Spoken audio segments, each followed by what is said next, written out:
Canada, we'll see what happens with Canada, but the people of Canada would be paying less than half of the tax. If you look at the tax, they're going to be paying less than half the tax. Now, I love the people of Canada. We have a great relationship. But if they became our 51st state, it would be the greatest thing they could ever do. It would be unbelievable. It would be a cherished state. They don't pay very much for military, and the reason they don't pay much is they assume that we're going to protect them.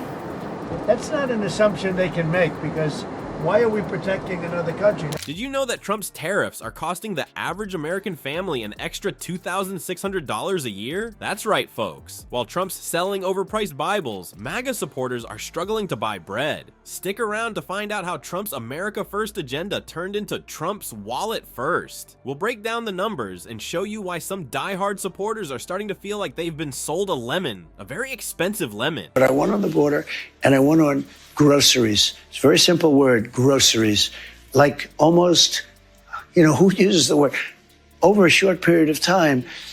And I won an election based on that. We're going to bring those prices way down. I started using the word, the groceries. When you buy apples, when you buy bacon, when you buy eggs, they would double and triple the price. Before we move on, I'd like to ask you a small favor. If you appreciate this content, please take a second to like this video and subscribe to the channel. Over 98% of you watch the videos without subscribing. It costs you nothing, but it makes a huge difference to us. So, did you click the subscribe button? Great, thank you so much. Now, back to the video. Remember when Trump promised us cheaper groceries? Well, folks, it looks like that promise went about as well as his attempt at a decent haircut. Let's talk about our buddy Joe Sixpack, your average MAGA fan who's starting to feel like he got conned harder than a tourist in Times Square. Poor Joe heads to the store, ready to stock up on his usual beer and bacon. You look at how beautiful that is, wow, it would be very exciting. But if you look at Canada, it would be cherished as a 51st state. And think of how beautiful that country would be without that artificial line running right through it. Somebody drew it many years ago with a ruler, just a line. They don't pay their share of military in NATO. They pay very little for military. They're not protected at all. And the reason is they think we're going to protect them. But holy moly, what's this? The prices are higher than Trump's ego. Joe's scratching his head, wondering if the cows went on strike or if the chickens formed a union. He picks up a carton of milk and his wallet starts crying louder than a baby at a Trump rally. Meanwhile, our favorite orange turd is busy hawking overpriced Bibles, because nothing says I care about the common folk like selling holy books that cost more than a month's worth of groceries. Talk about a divine ripoff. As Joe shuffles through the aisles, he starts to wonder if Make America Great Again was just fancy talk for Make Americans Go Broke. He checks his bank account and it's emptier than Trump's promises to drain the swamp. Joe's feeling like he bought a ticket on the Titanic, and Trump's the iceberg, except this iceberg is somehow on fire and tweeting nonsense. But here's the kicker, folks. Those tariffs Trump slapped on everything, they're not some magical money tree. Nope. They're basically a tax on us regular Joes and Janes. The actions taken today by the White House split us apart instead of bringing us together.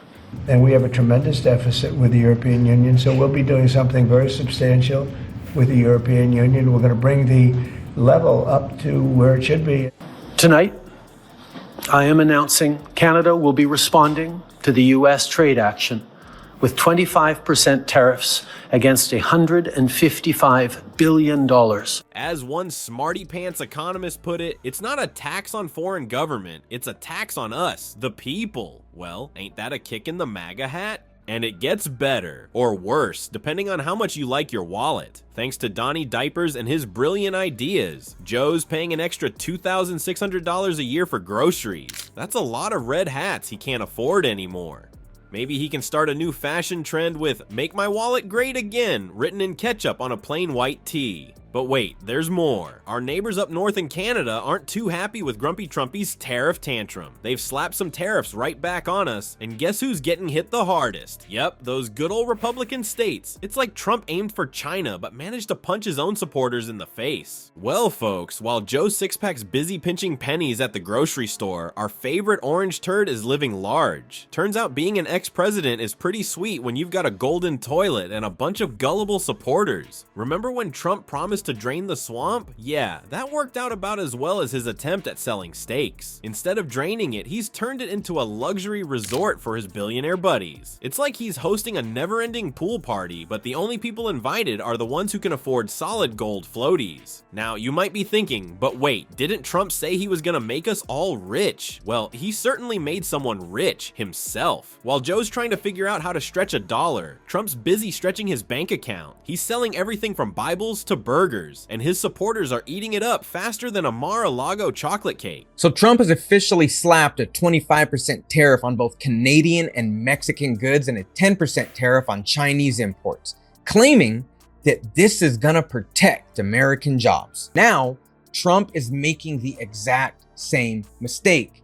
The only difference is this time, the first victims are going to be his own voter base in red states. Trump is running the same failed playbook that triggered the Great Depression.